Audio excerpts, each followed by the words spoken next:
Me okay? Great. Okay. So as Nancy said, I recently completed a project that I've been wanting to do for years, decades in fact, and I put this book together. 300 pages, Crocker Family Genealogical Sites in the town of Barnstable, Massachusetts. And the book identifies 270 Crocker sites in the town of Barnstable. And it identifies 400 different Crocker individuals. And I know that because I have an index in the back of the book that's 14 pages long with all the individuals and where they're associated with. So quite a tome. It took me a few years to put it together, but it was fun.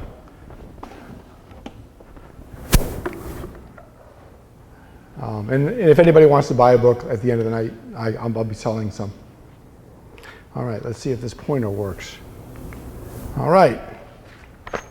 So why did I do this? It was curiosity, really, what motivated me. Though I grew up in Plymouth, my grandparents lived in Barnstable Village on the corner of 6A and Mill Way.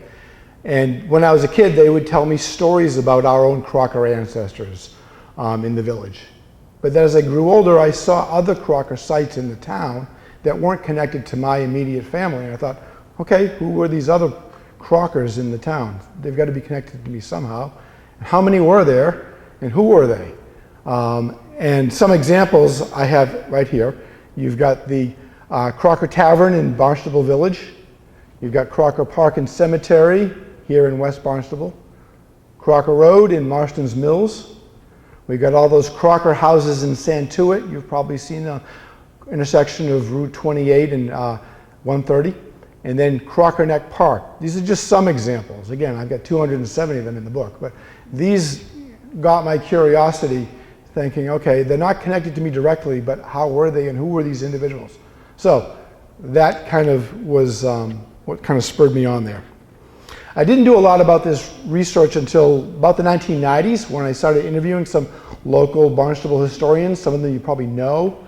If you remember Jim Gould in Katuitt, Martin Wharton here in West Barnstable, and also Andrea Leonard in Osterville. They've all since passed away, but they were a wealth of information. They shared a tremendous amount generously on the Crockers that they knew of in their respective villages. And also my dad helped me out a lot with Barnstable Village.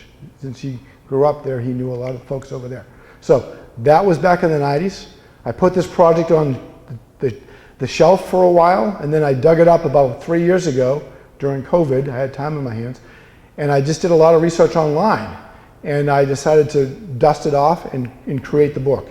And that was really what the impetus was to complete this book that took a long time to put together. I just want to say that the book does not list every single Barnstable Crocker individual in the town. If you got a Crocker or two and they're not in the book, don't be disappointed. It's because the approach that I took was a little different. I basically found a Crocker site, and then I found out who all the Crockers who were associated with that site, talked about them, got their genealogy together, named them, and found any interesting stories about those Crockers and put them in the site. There's many Crockers that I don't have in Barnstable yet. Maybe I'll come up with a third edition once I figure out where they resided or worked or wherever in the village. So when I say a site, I'm meaning like a house, a business, a farm, a memorial, a park, all of those kind of categories. Anything that's a physical geographic location that has a connection to a Crocker. All right. Just some background information on the Crockers that's helpful to know about. The topic, as we all know, is very large. Amos Otis, he wrote a book many of you know of called Genealogical Notes of Barnstable Families back in 1888. It's a huge book, 780 pages, and he basically provides family histories of all the key families in the town of Barnstable. It lists about 95 different families, so it's not just the Crockers that you'll find in that book. But the two families that occupy the largest amount of real estate in that book is the Crockers and the Hallets. They both take up 50 pages in the book. So that's his book there as published in 1888. So them and the Hallets were kind of like the big, most populous people at that time when he wrote the book. He's kind of astute in his observations when he talked about the Crockers. A couple of fun quotes from his book. I'll just read them directly. He said, "The Crockers, with few exceptions, all married in early life, had large families, and excepting the few who tried to live by trade or speculation, acquired good estates, lived comfortably, and were respectable and honorable members of society." At the end of his chapter, he said, "Here I rest, not because my materials are exhausted, but because I am." I like that. Another way to measure the size of the topic is Paul Bunnell's book, Cemetery Inscriptions in the Town of Barnstable and its Villages, 1600 and 1900. In that book, he lists or identifies 566 Crockers buried in the various Barnstable town cemeteries. So that number obviously is not complete because he stopped at 1900, so there's obviously more than that. All right. As Nancy alluded to, I want to just give some brief context on the Crockers in the town, and I'm realizing that the projector is cutting off some of the text, but don't worry about that. I'll read the text to you. So, some background information. As Nancy suggested, the Crockers came to Barnstable in 1639 when Reverend John Lothrop from Scituate moved his church to Barnstable and founded the town. And with his party were William Crocker at the time and his wife, Alice, and they brought 2 of their kids with them, and they would have 3 more here, so a total of 5 kids. And then also in the spring of 1640, John Crocker, his brother, came also from Scituate with his wife Joan, and both brothers settled eventually in West Barnstable. All right, just want to give you a vignette on these 2 brothers. They couldn't be more different from each other. And this, again, comes from Amos Otis's book, Genealogical Notes of Barnstable Families. I'll categorize one as upstanding William, and the other one as questionable John. Let's start with upstanding William. Deacon William, and again, I'm quoting Otis here. Deacon William was a deacon of the church, had a large landed estate, and for many years was perhaps the richest man in town. His sons were all men of wealth. Later, Otis says, Deacon Crocker died in good old age. For many years, he was deacon of the Barnstable Church and living an exemplary and pious life.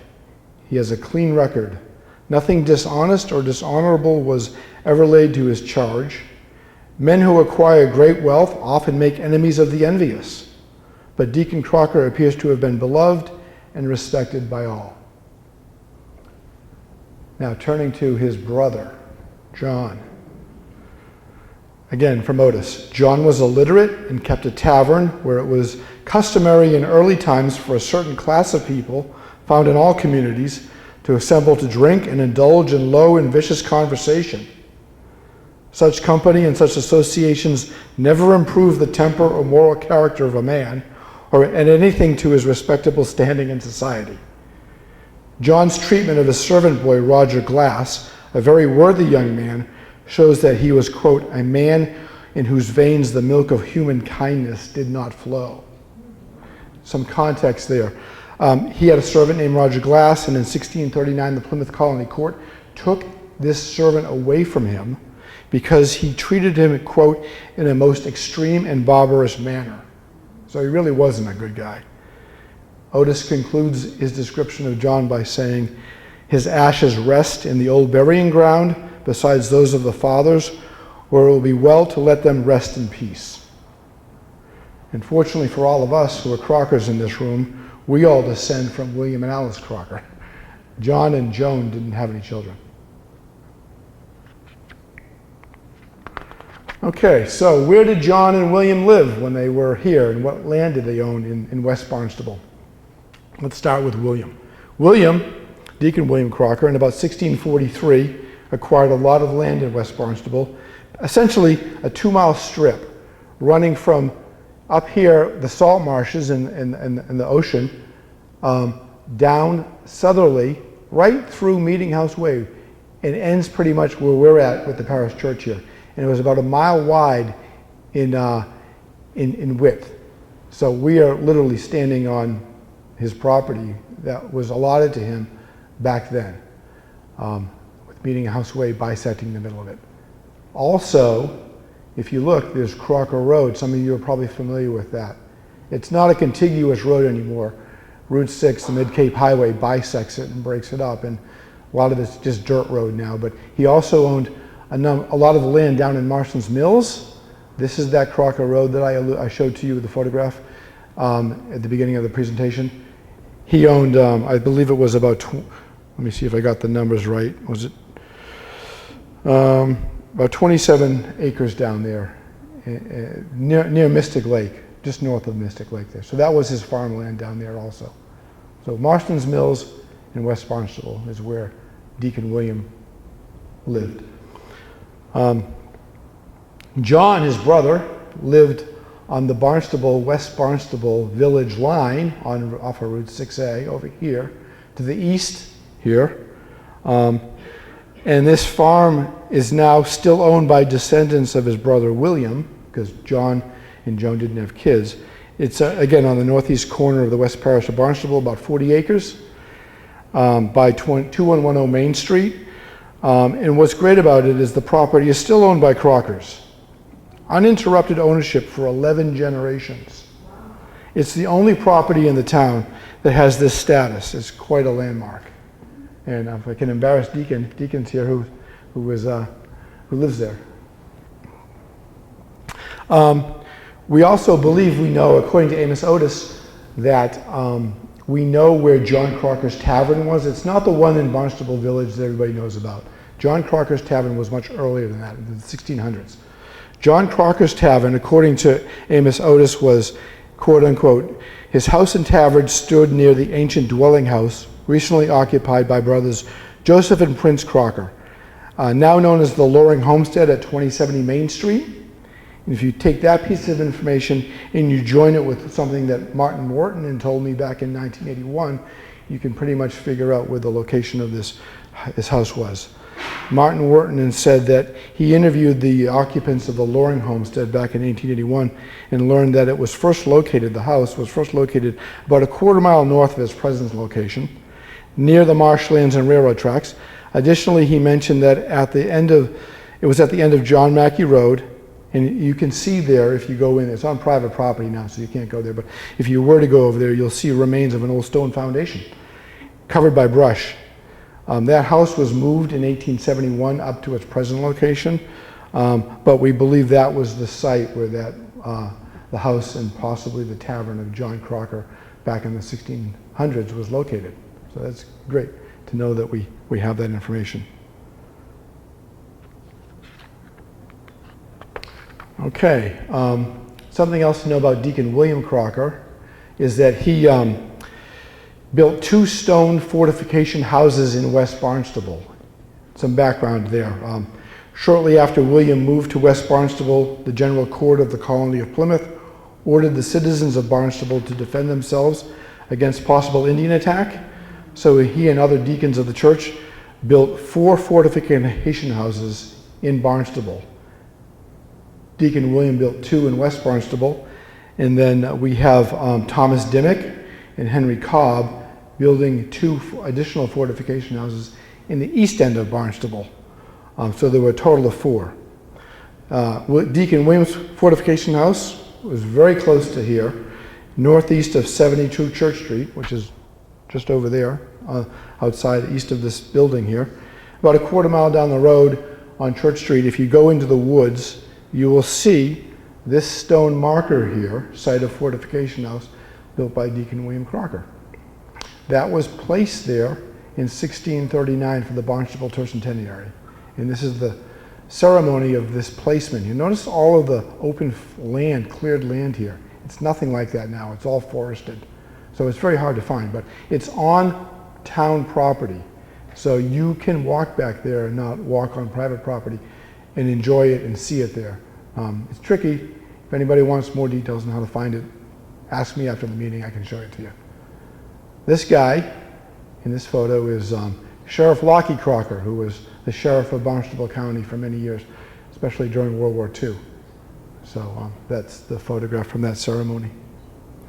The other fortification house that Deacon William had was on Willow Street, basically between 307 and 325 Willow Street. There's no marker there today, you just have to know that that's where it was. I talked to the owner of that property over there, and he says that there's very large stone boulders there buried in the ground, which suggests that that could have been part of the foundation for that fortification house.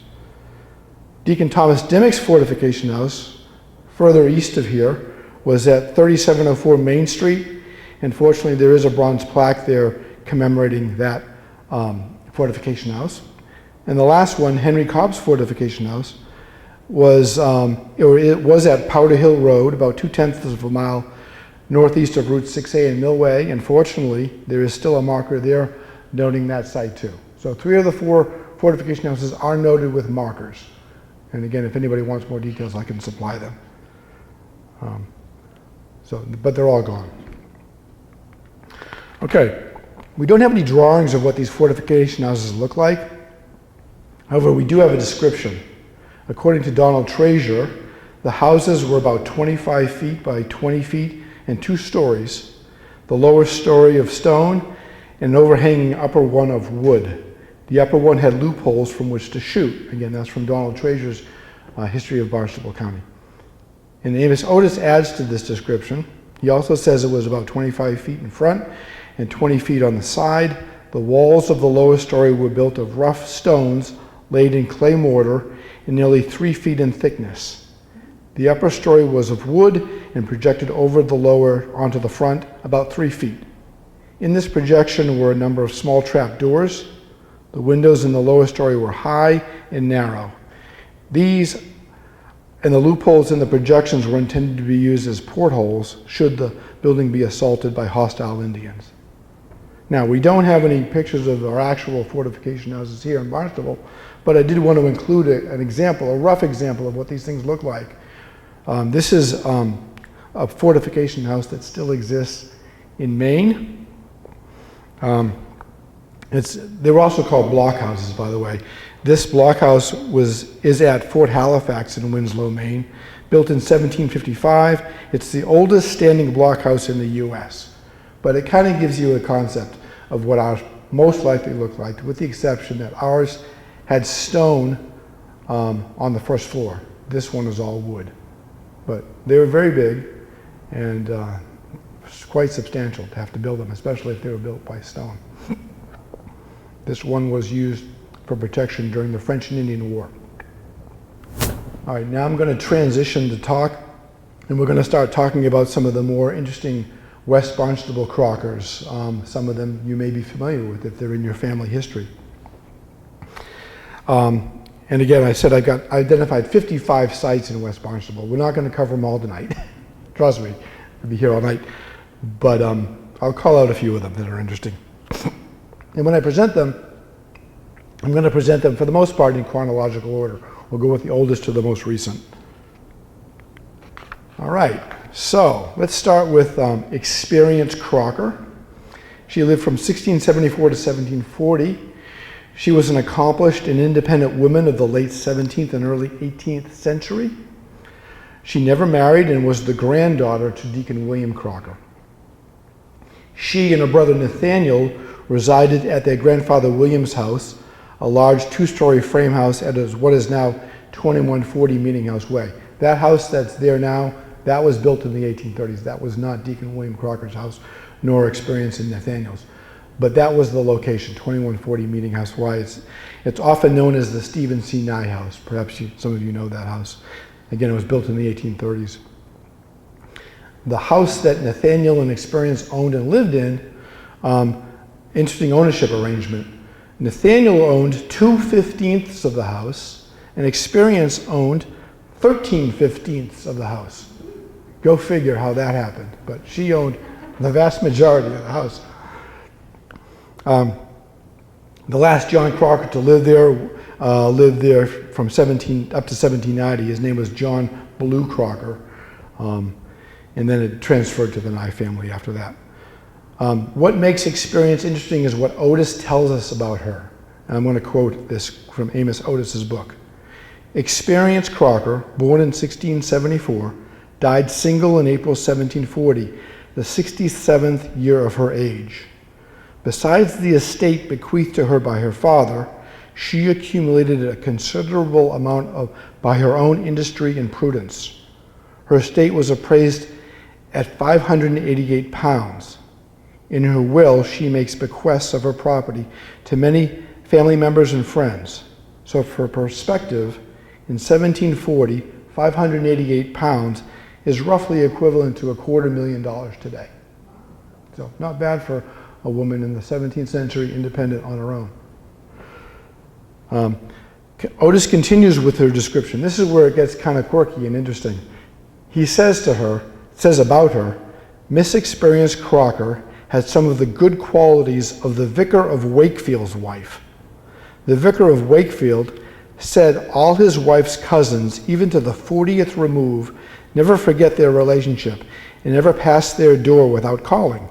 And the table was always well filled with a happy company. Okay, not being familiar with the Vicar of Wakefield, I had to do some investigating. So, the Vicar of Wakefield was a novel written by Oliver Goldsmith in 1766, and it was one of the most popular and widely read 18th century novels of its day. The Vicar of Wakefield character was Dr. Charles Primrose, who lived an idyllic life in a country parish with his wife Deborah and their 6 children.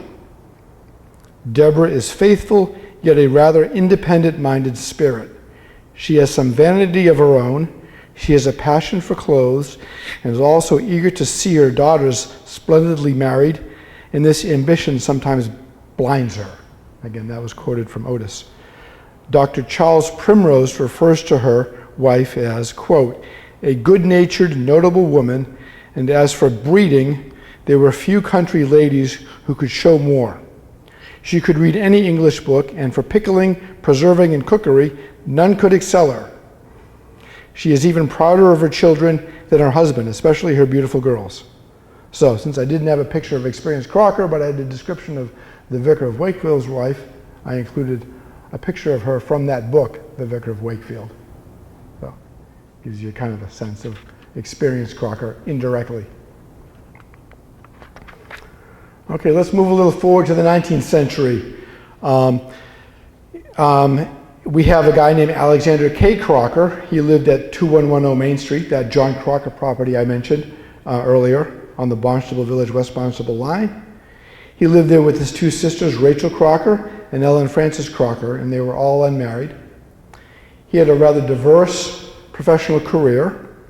He was a farmer who owned a cranberry bog in Comaquid.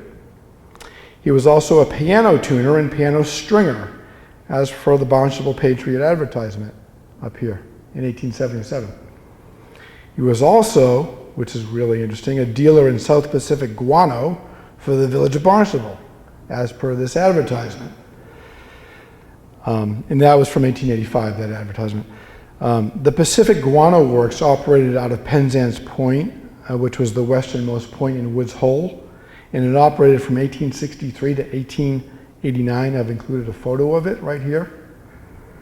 Guano was apparently shipped to Woods Hole from the Guano Islands in the Pacific Ocean, and it was then combined with menhaden fish to produce a superior type of dry fertilizer. And the Pacific Guano Company was the principal industry of Woods Hole for 30 years, hiring close to 200 workers, mostly Irish Catholic immigrants. And it was one of the key drivers for the Old Colony Railroad to build a line from Bourne down to Woods Hole to provide reliable transportation for the company. And the area, I've been told, is known for was known for its unique fragrant smell back then. Sadly, the guano plant, depending on who you ask, closed its operations in 1889 when it could no longer compete with phosphate rock fertilizer companies who could produce a cheaper fertilizer. So that was the end of the guano factory.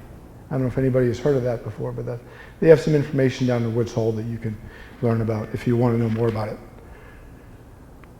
Okay, the next story I'm going to tell you, I have to give a disclaimer. It's not really for the squeamish, so if you fall into that category, you might want to cover your ears. It's rather graphic, but it's kind of a fun story. There was a fellow named Thomas F. Crocker who lived in West Barnstable. He lived during the Civil War. He resided opposite the train station, down the train depot in West Barnstable. And he was described as a laborer, and he too never married. Now, in 1864, that's the third year of the Civil War, he was involved in some scandalous and spectacular incidents, as documented in the Barnstable Patriot. I'm not embellishing this, I'm not making this up. I'm going to literally quote word for word from the Barnstable Patriot in 1864 what this guy was involved in. And you can go to that reference if you want to know more. So first, we learn in the winter of 1864 that he was a draft dodger, unfortunately. Quote, it says in the Patriot, Deputy Sheriff Thomas Harris of this village arrested and delivered to Provost Marshal Hatch last week James Stevens, a deserter from the Massachusetts Regiment, and Thomas F. Crocker, a deserter from the draft, both of this town. Later, in the spring of 1864, we learn in graphic detail how he deserted and his attempted suicide, again quoting from the Barnstable Patriot. Thomas Crocker of West Barnstable, a drafted man who recently deserted and slipped on board a vessel, deserted from her at Falmouth, where he hired a team to go to Cotuit. Not returning per agreement, an officer was put on his track, and he was finally arrested in Braintree. He was brought to this place and lodged in jail, where on Friday last he attempted suicide by sticking the blade of a pocket knife into his throat. He cut entirely through the outer surface, and it is supposed he only desisted when the knife reached his windpipe, which caused a strangular feeling. Dr. Smith was called and dressed the wound. Had he drawn the knife out by cutting either right or left, death would have ensued. As it was, he bled pretty freely. He says he did not know what he was about. Wow. Later we learn how he escaped from jail, again from the Barnstable Patriot. I'm quoting the Patriot again. Those three precious scamps, Handy, Eldridge, and Cahoon, who broke jail some months since and were but recently rearrested, again made their escape in company with two other persons, Thomas Crocker and somebody Fuller. I couldn't get his first name. They escaped yesterday morning. It appears that on entering the cell of the former prisoners in the morning, Mr. Easterbrooks, the jailkeeper, was asked to fix the stovepipe, which was out of place. He proceeded to do so when they all rushed out of the cell, simultaneously closing and bolting the door behind them, thus making Easterbrooks the prisoner in his own cell. They then unlocked the cell containing Fuller and Crocker, thus liberating them too, when they all left the jail, locking the jail door behind them. No trace of them has yet been found. Sounds like something out of a movie, you'd think. Thomas Crocker lived many years after those incidents. He passed away at the age of 91 in 1920 in West Barnstable, according to his obituary. But interestingly, his obituary makes no mention of these escapades. Interesting guy. All right, let's turn to someone else from that same time period. Someone a bit more virtuous and mellow, not as wild as Thomas. Eliza Aaron Crocker. She lived from 1836 to 1922. And what really was interesting was her obituary that I discovered. But let me give you some background information before I read that. She is interesting for a number of reasons. First of all, she was the daughter of Russell and Caroline Fish Crocker, who resided at 25 Navigation Road off of Route 6A, right near the Meetinghouse Road area, over where Mackey Monument is located, if you know that area. We believe she was one of 11 children. She was a Crocker who married a Crocker, a guy named Edward Crocker. Now, you'd think these Crocker marriages were not as common as you'd think, but in my book I've identified 17 instances in the town of Barnstable where that has happened. There's probably more. As an adult, she resided with her husband and her family at what is known as the Benoni and Barnabas Crocker House at 325 Willow Street. That address should ring a bell for you because that was adjacent to that Deacon William Crocker stone fort. That house is still there. You can see that house at 325 Willow Street. She had a very generous spirit, given her hard life.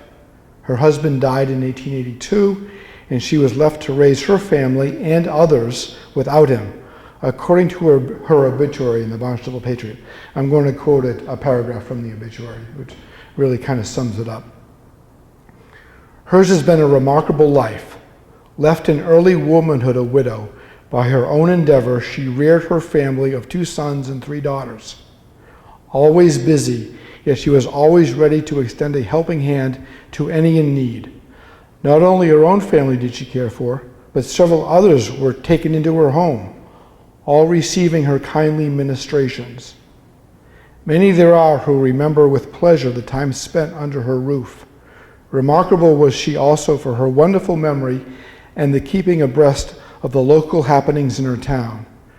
She was one who kept closely to her own fireside, but so happily and hospitable a home did she maintain that relatives, neighbors, and friends were always pleased to call upon Mrs. Crocker and pass an hour in pleasant chat of current news and of reminiscences of other days. She seemed like an admirable person, and I would have liked to have known her. Okay, let's turn to the sea a bit. West Barnstable had its share of ship captains.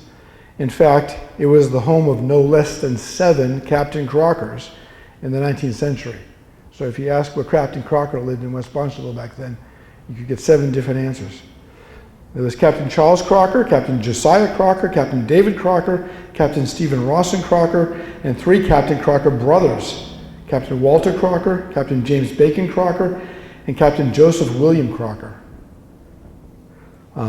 Captains back then were often classified as either deep water captains, they sailed around the world, or coastal captains who kept to the shore.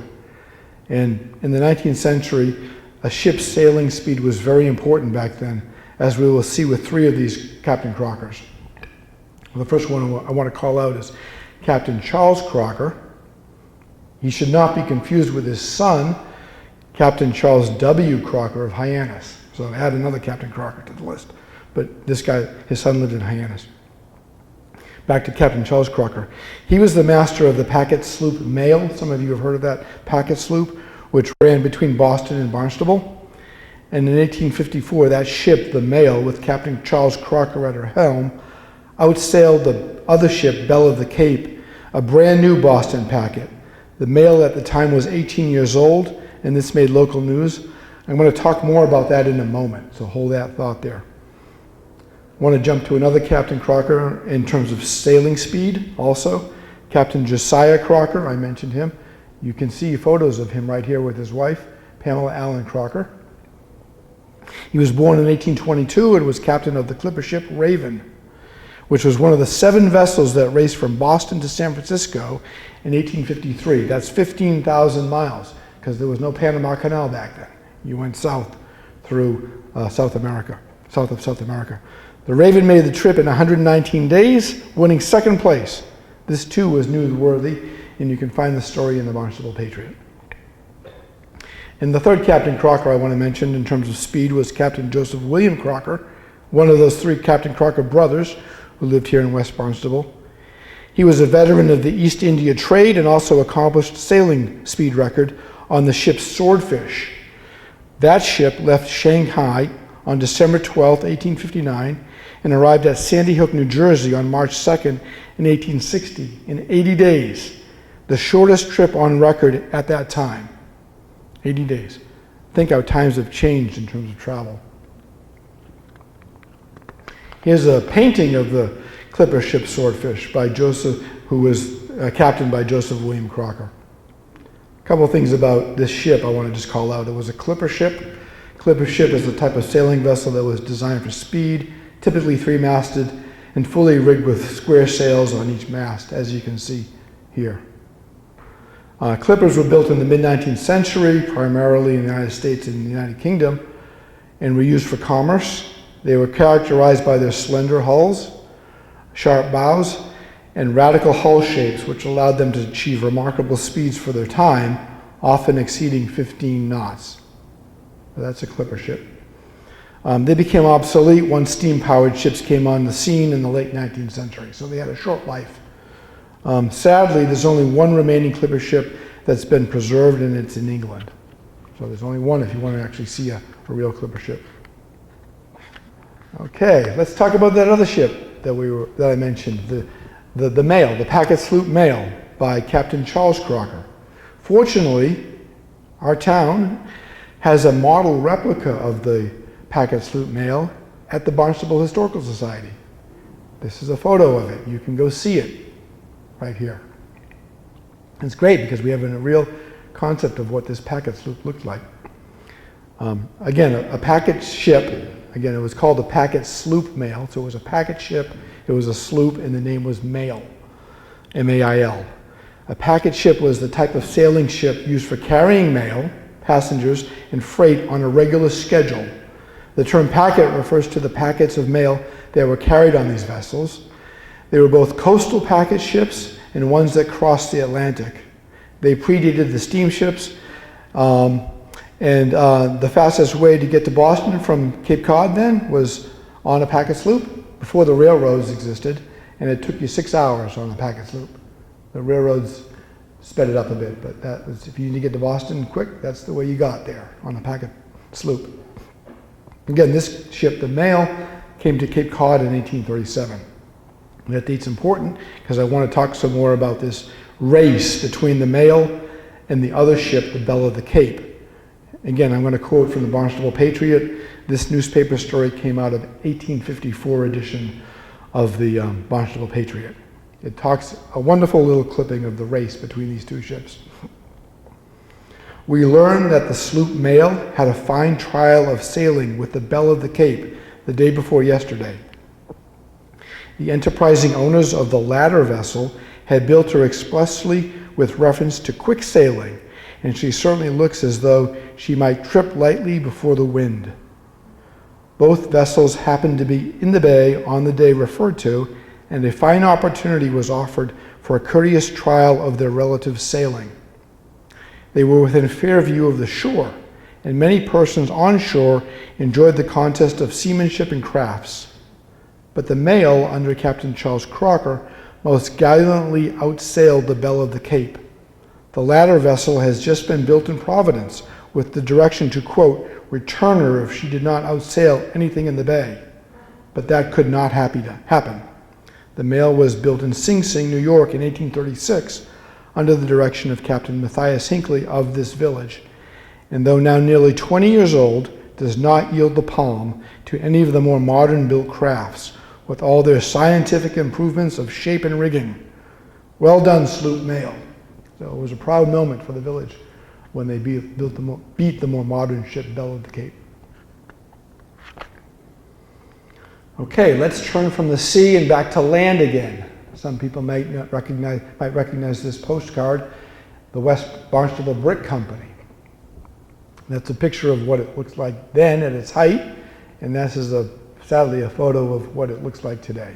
And I've included a brick here that many people have probably seen before.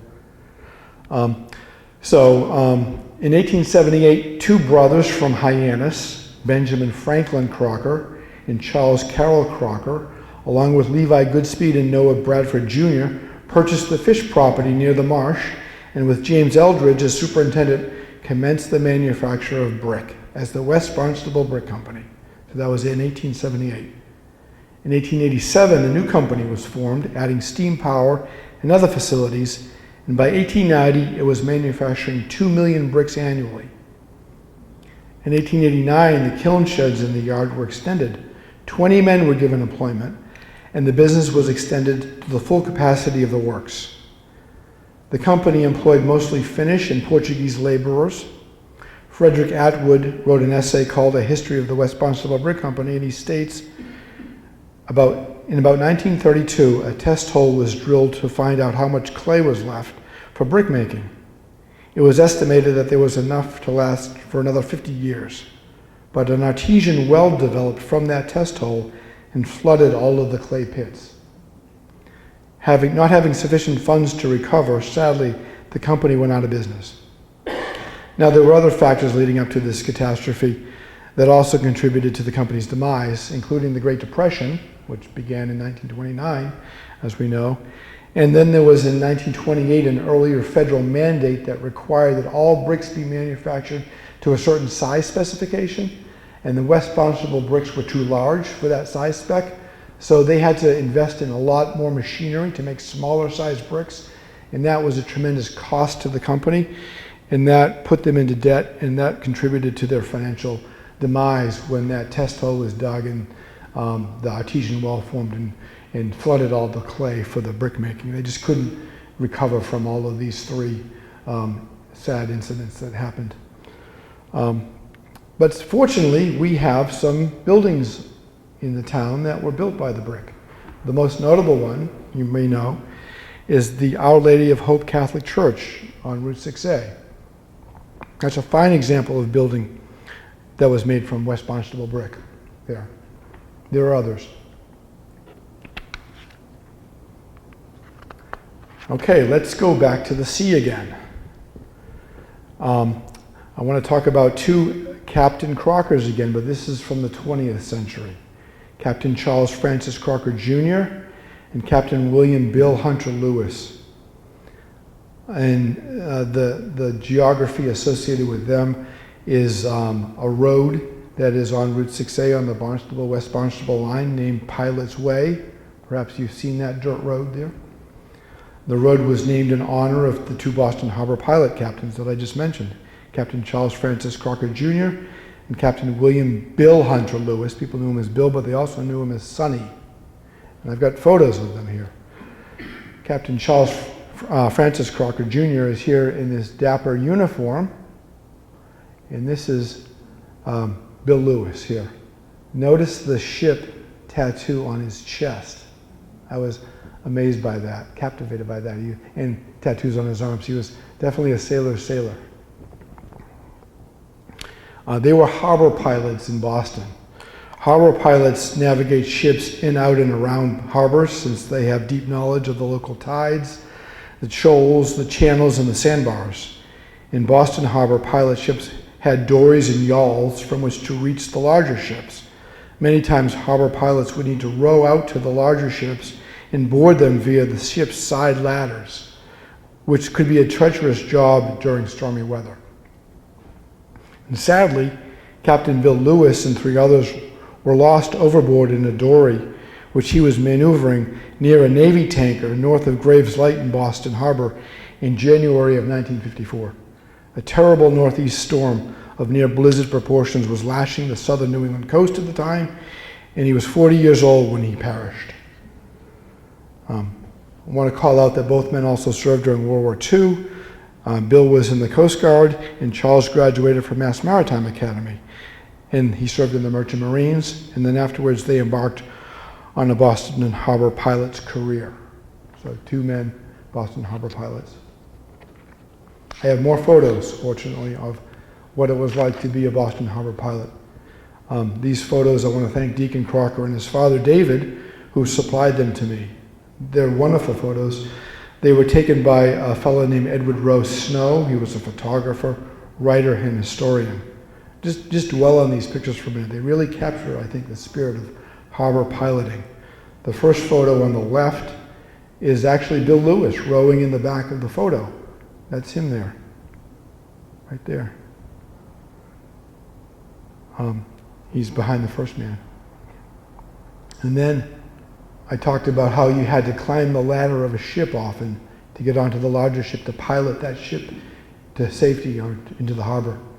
There was a term used called climbing Jacob's ladder. And so these are some harbor pilots doing that to give you an example of how treacherous it actually was. And the last ship is a pilot ship called the Roseway. It's riding a sea swell. And it gives you some sense of the again, what it was like to be a Boston Harbor pilot back then.